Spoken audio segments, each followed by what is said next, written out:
This is the Collaboration Dynamics Podcast, helping you work together better, with Judy Reese, X-Ray listener, best-selling author, international virtual collaboration trainer, and master of metaphor. Hear more at xraylistening.com.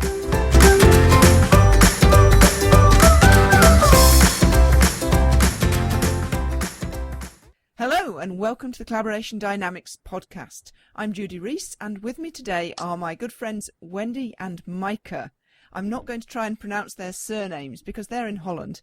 And they've just written a book together. So hello Wendy and Maaike. Would you like to introduce yourselves? Hello, good morning. My name is Wendy Nieuwland, for anyone who can pronounce it. I'm here with Maaike, indeed, next to me. We run a business in Holland called Gewoon aan de slag, which basically translates as just do it, but that name was taken. And what we do is we facilitate change in organizations using our own approach, which has a strong undercurrent in clean language and systemic modeling. Yep, hello, and my name is Maaike Nooitgedagt. Even fewer can pronounce that one. And we're happy to join Judy today to talk about the way we work, the way we use clean. And as Wendy said, the way we work, we've written a book about it, translated into English called Change 3.0, in which we lay out our ideas and vision on how to make organizations, how to facilitate change in organizations from the inside out. Exciting stuff. I wish the book was in English as well as in Dutch, obviously, because I really want to read it and I'm very frustrated that I can't. Just learn Dutch. It's easy. Oh, a trivial question. No, the plan is at some point it might be translated into English. It's just been out for a month now, so we're kind of focused on releasing it here properly. And who knows? We're hoping it will be translated into English as well. Fingers crossed. So, obviously, writing a book together is a big collaboration, but you guys have been collaborating in business for a long time. That's right. Yes, I think we're close to 10 years now. So, I'm going to ask each of you separately. When the two of you are collaborating at your best, that's like what? So for you, Wendy, when you're collaborating at your best, that's like what? The funny thing is, when you ask me that, Judy, is that there are different ways of collaborating, because we started introducing ourselves with the book. And it's different when we're collaborating on the book than when we were collaborating in facilitating organizations. So it's not exactly the same. And I'm trying to think in the meantime, because I haven't prepared an answer for this, so I'm doing this on the spot. Let's focus on the book for a sec, because that was what we started with. When I was collaborating at my best, when writing the book, that was like, it's like being a box inside a bigger box with lots of openings to the side. So here I was doing my own bits, but in the meantime being aware that Maaike was doing her bits, and sometimes shutting those doors to just do something, because there's a lot of just getting on with it involved. And that made it tricky at points as well, is that kind of you get stuck in your own stuff so much that at some point you have to open up again and realize that, you know, there's someone else doing this as well who's got an idea about this and thoughts about this. So those doors had to be opened in between. So I guess there are doors in the box as well, which is interesting. So a box inside a box and lots of doors. Yeah. And is there anything else about the box inside the box? What kind of box is that? I'm not looking around me. We're kind of in a box where we're set right now. So this may have triggered this this little metaphor. But it is a bit like that. It's like a box that has a lot of windows. It can be very open, but you can also just shut the curtains. As I'm looking next to me now, and there actually are curtains here. You can put some of that blindfold stuff in it. So it's light. but it can be closed for moments as well. So it's not constantly in contact with what's around it. Mm-hmm. And the bigger box, what kind of box is that box? That's the box that contains other boxes potentially as well. And it's the bigger scheme. So in this case, it was, I suppose, oh gosh, this is turning into a babushka metaphor. Hey, look at that. I don't recognize this at all for myself. So that's the first bigger box is just the book, the whole book, the entire book, which is, I'm doing bits in that, but it's not the only bits that are ending up in the book. So there are other bits as well, which they have to interact with every now and again. And in the end, the little box kind of disappears as well into the book.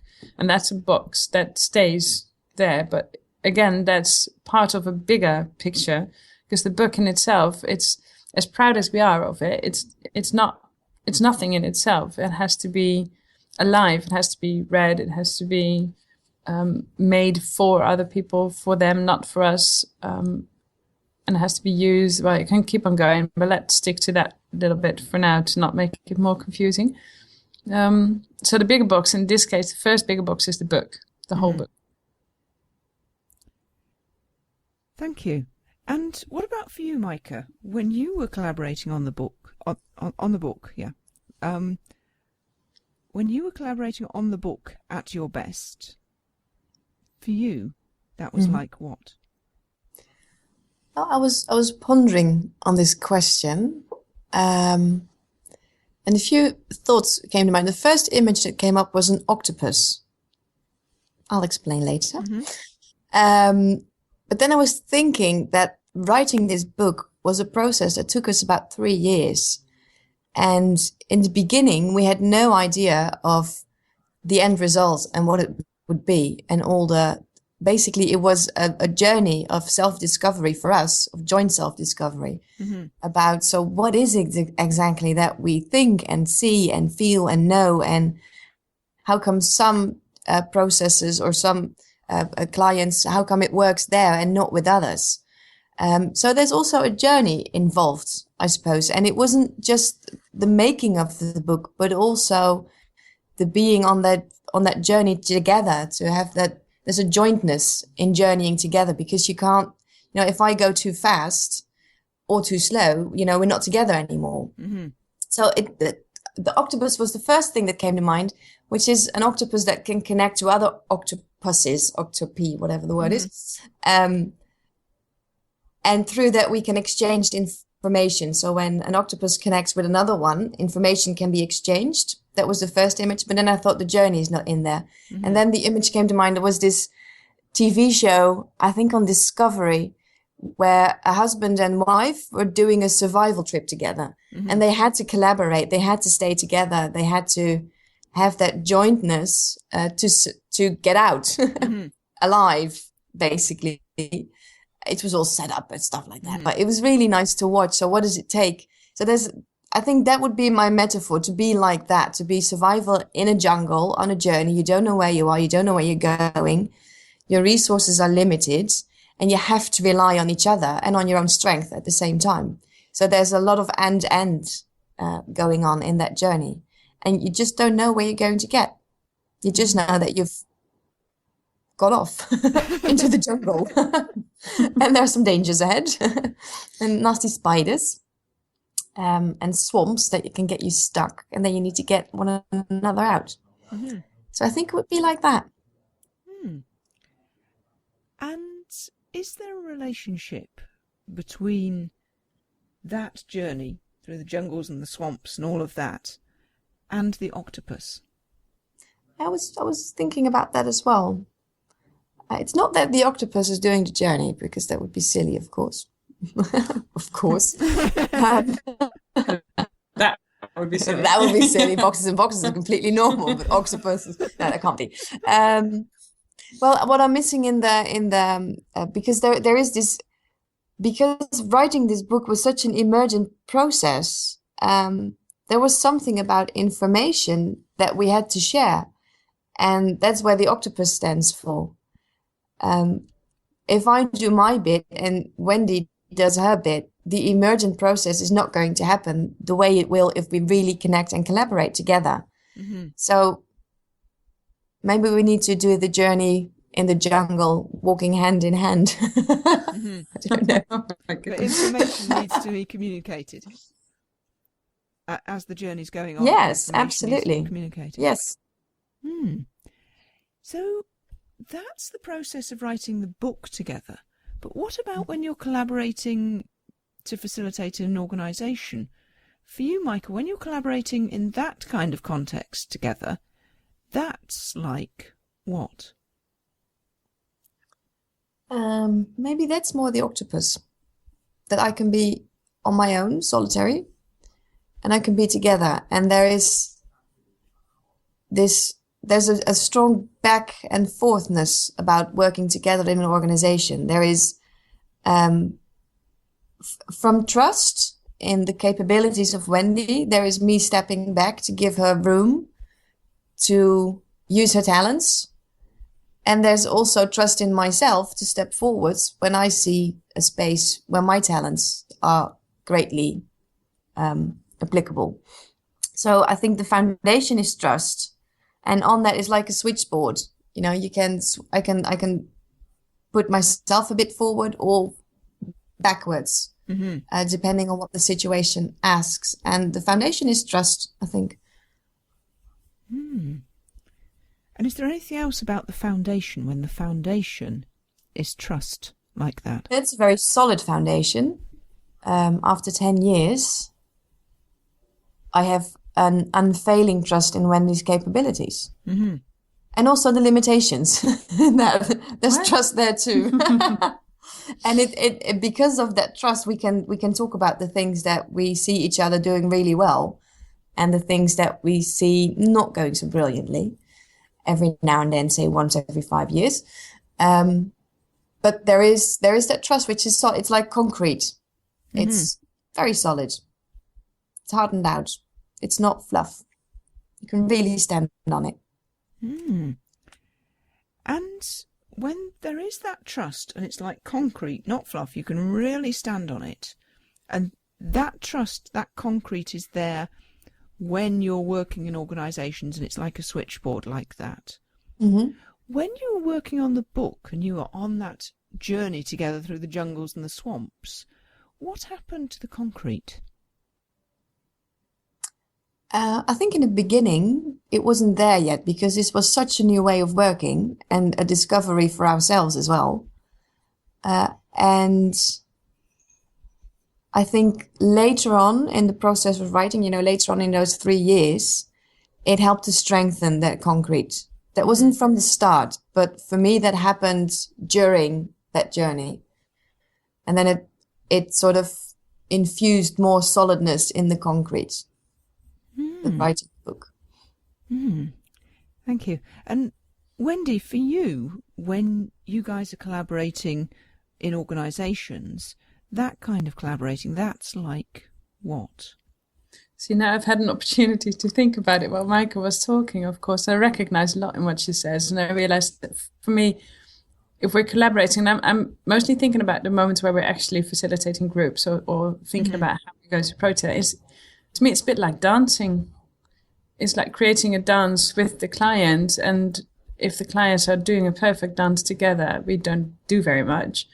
But if they're not dancing together very well, we kind of look at each other, and on some level, we know who's going to step in and do what. And sometimes we don't know. I think I know. And then suddenly Maaike steps in and does something, and I can look at it. So I recognize that basis of trust and think, that's interesting. What's she going to do? And you keep getting surprised as well. And we kind of, because we have such we understand dancing in this way, not in the other way as much as we do and when we're working like this. So we kind of both know that we're solid dancers in here, and we know that we can build on each other, we can enrich each other in the dance. So Maaike will do something and I think, hey, that's great, and I can use it in a different direction again, or the other way around. And And I don't have to dance if everything is going well. And Maaike is taking the group in their dance, and nothing else needs to be added or will actually do anything at that point. I can just step back. So I really recognize the switch theme that Maaike introduced there. Mm-hmm.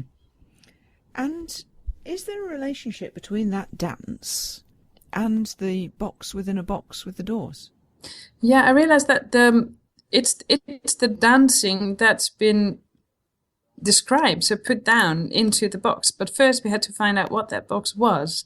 So the first step in writing the book was discovering the boundaries of the book and discovering what's the box actually about. Mm-hmm. And that is completely based on the dancing, on what we found worked in the dancing and what we found didn't work in the dancing.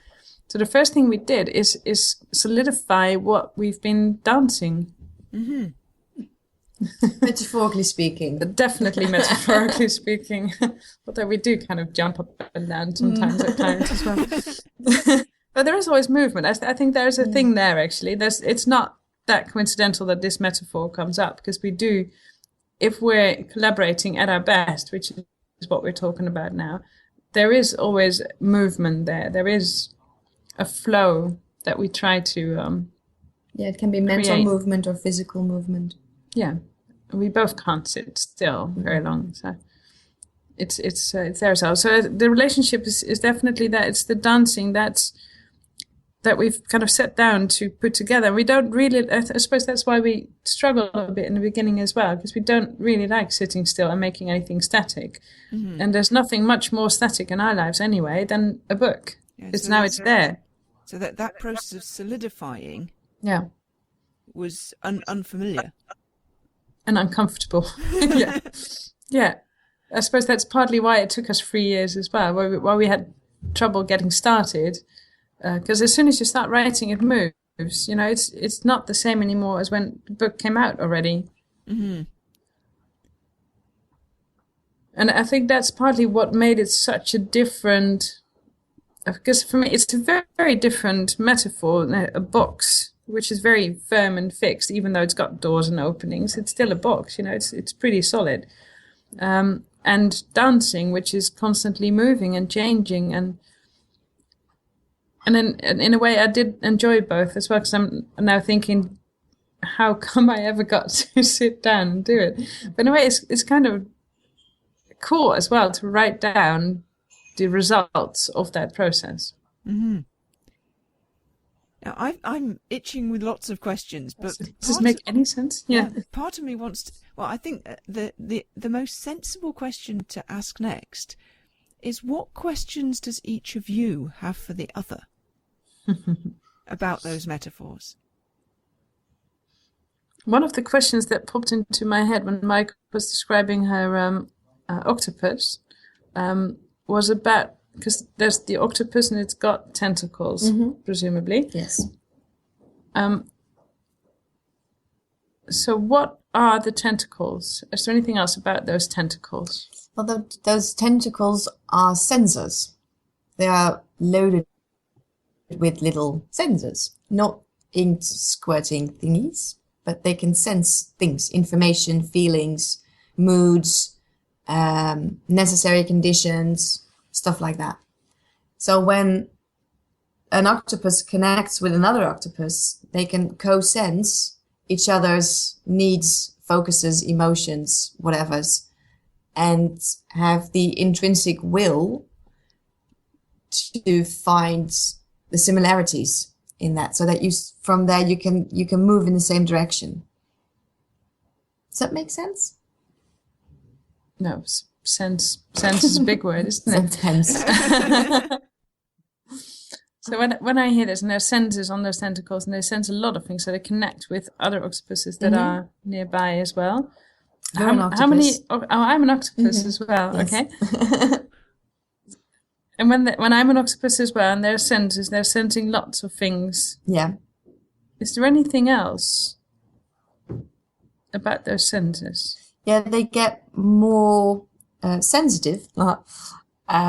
If one octopus connects with another octopus, the more they connect with each other, the more sensitive those sensors become. So, for example, if me being an octopus and I connect with someone I hardly know, then my sensors are less sensitive than when I connect with you, for example, as an octopus, because we connect all the time, and then the sensors get more sensitive, which helps in a better collaboration. So we can keep on going like this for a while, Judy, but I'm very aware that you're there as well. What would you like to have happen right now, Judy? Yeah. I'd like Maaike to have the opportunity to ask Wendy a question or two, if she would like to. I was about the boxes, the box in the box in the box in the box. I was curious, whereabouts are you when there are all these boxes in boxes? That depends, of course, on what I'm doing, but the box metaphor came up when we were talking about collaboration on the book. Mm-hmm. And even then, oh gosh, it's my standard answer. It depends. But she's not very good with choosing. It does depend on it. Just solidifying. Yeah. But when I'm actually writing a bit, I'm inside that middle box. I don't think I am that box, but I'm inside it. So there's other stuff in there as well that needs to be put down. So of course there's another layer there. When I'm done writing a bit and letting you read it or letting other people read it, I'm outside of that box, showing the box to someone else. So and then it's connected. Then those doors are open as well. So it's being shared and connected to other bits in there. When in the meantime, because we've done this in a process of doing a few weeks where we've kind of locked ourselves up in that one bigger box. And then we're in and out of that small box, but into the bigger box. We kind of stayed in the bigger box. When we're not writing, we're outside of that again. So the box is just there somewhere, and it's in my awareness, but not fully. So I'm not in it. So I'm not doing it, but I'm constantly aware. In this process, I think that's what you said as well in the beginning. We've learned so much from what we do by having that box there and knowing that we have to we want to bring it back there as well. We've chosen to do that, so we did it. So I'm outside of the box as well. So luckily I still move through the boxes. Now, here's my next question for you guys. Have you done this exercise? I mean, you both know this process. You use this process in organisations. Have you actually done this process together in relation to the book? Not in relation to the book. What we do every year is in January sit down together and make a clean setup for the year. So what we'd like the year to be like, and what would we be like, and what do we need from each other? How can we support each other? That is what we do every year, because of course every year is different. I don't think we did it for the book. Not as clear cut, not as let's sit down and talk about collaboration. We have had lots of bits during the process. I suppose when we started, to be honest, we didn't even think it would be different from what we do in other occasions. Only it's what clients do as well. They sit together and think, no, we can do that. Let's go. We can do this. We can just go on, get on. And then at some point you kind of feel the little nudges and think, this is kind of uncomfortable here. And then luckily we are professional enough within our own company. So we're not the plumber that always lets their own tap leak. We did sit down and talk about those things, but not necessarily, I suppose we didn't put the frame around it of how do we collaborate at our best. No. We did think how we're going to make this work, what's happening in the moment, how do we label that each for ourselves, and what do we need to get out of this. So we have done those little bits. True. Not as a big frame of let's talk about collaboration. And we do that. We've done that around the book, and we do that around facilitating together, and we do it about having a business together. But not necessarily with the frame of collaboration. I think it's a theme that is always somewhere in our attention, but not always explicitly on the foreground. I was just curious as to whether, what difference does knowing all of this about your working partner's metaphors make? Got a great Christmas present.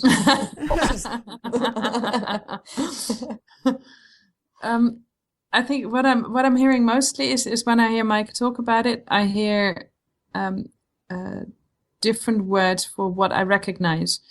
Because I think it is true that we know each other so well, and throughout this process we've gotten to know each other even better, because we do talk about it, just not with this frame. So it's what it's always given us in the past to have images around it, is that you have words for it again to use to kind of talk about what's happening to your senses right now. Is a great question to have when I feel like she's out of touch, for instance. Mm-hmm. It's better probably than a samurai sword, which we once had, which didn't really work. Yep. I remember, this is quite a nice little anecdote, actually. So, as everyone, we're not always in our best state. So sometimes things happen and we do an even stronger setup before a training, in this case, than we normally do. And Maaike came up with this brilliant metaphors. Is when I'm working my best today, I'm like this samurai sword. Razor sharp, and yada, yada, yada. And at some point I said, what can I do to help you be that samurai sword? I say, well, when you notice that I'm not there, when I'm not razor sharp, just say samurai sword somewhere. And during the process, she was not sharp as a sword at all. She acknowledges this as well. Yes, it's not just my perception. And I was at some point literally standing in front of her with my face about, 20 centimeters from her, saying samurai sword. Nothing, no response. So I think that metaphor wasn't quite the one that helped you get back into the state. It did not. I'm doubtful if any metaphor could have helped in that period of time. Yeah, that's true as well. But in a way, this is an example of where it really didn't work. And part of me always thinks that maybe it wasn't quite the right metaphor for that bit of time as well. It's a wishful thinking metaphor rather than a realistic one. But generally, having these sort of words, going back to your question, helps giving words to this as well. And right now, it kind of, what I notice when I'm hearing Maaike talk, I think I kind of go click, click, click. I think, yeah, that makes sense. Yeah, I understand it. Yeah, I see that there. Okay. That bit I don't really understand, so I can ask questions about it when it happens. It gives you a shared language to talk about complex things in easy ways. And I think the samurai sword example says it's not a universal panacea. Oh no! As with everything, metaphors. I hadn't really thought about this, but of course, metaphors are state dependent, just as any learning is state dependent. When you're actually in your panic state, or it might be for me. Actually, I can't even remember what I said when I was in a calm state earlier. Exactly. Yeah. And the samurai sword metaphor was in a time when my mother-in-law was very ill and she was close to her deathbed. So to have a samurai sword in that situation, I don't know if that's ever going to work. So the whole thing with metaphors is it has to fit the reality of the context of the moment. And we all, want world peace and the end of hunger and etc. And we all want to be like a samurai sword every day of the freaking week, but it's not going to happen. I never want to be a samurai sword. Oh yes, you do. Just don't know it yet.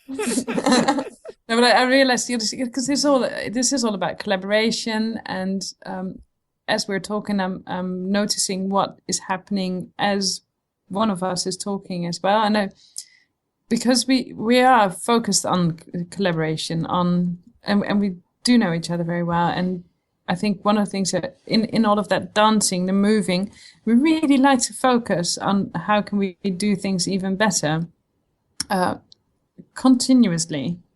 Sometimes we like that. Sometimes it's very tiring. But as Maaike is talking, I'm thinking, but then if I kind of feel myself trying to join up the metaphors. And that in itself, I find an interesting thing to notice again in this process of that. Because that is, maybe there's even a metaphor here. It's a new word. I'm going I'm to not say, stuttering. This is a word metaphor. Yeah. let's wait for another time to talk about that because we're nearly out of time. And I want to make sure that people know how they can contact you guys if they want to talk about, well, to get the book, talk about what you do and all that kind of thing. How can they get in touch and what kind of people should get in touch with you? So anyone can get in touch if they like it. No. No. But how they can get in touch, we're based in Holland. We've got a Dutch website called gewoonandeslag.nl. .nl. And we have our ties to the UK as well, so they can contact you if they can't remember this name and ask about our details.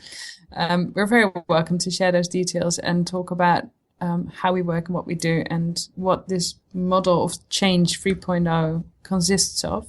Hopefully it will be translated at some point. And the title via our website. Title of the book in Dutch is? The title of the book in Dutch is... Veranderen 3.0. I can't pronounce that either. You try that. Veranderen. We've written the book mainly for managers who are in a situation where they have to facilitate some sort of change in their organization or team, and it just doesn't work. No matter what you try, you just can't get anything happening. And that's the group that we've written it for, to help them, to inspire them, to give them a new perspective. That's right. And in the meantime, we've heard back that a lot of consultants really like it. They can use a lot of the insights in there. Employees like it as well, from their point of view. And they have something they can talk about with their managers again if they see things that are going slightly different from how they would like it to be.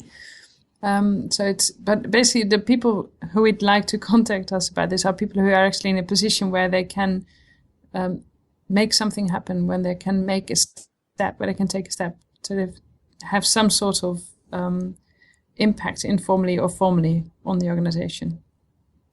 Brilliant. Well, thank you so much for taking the time to share your metaphors and your thoughts. It's been absolutely excellent. And I look forward to the English translation of the book very soon.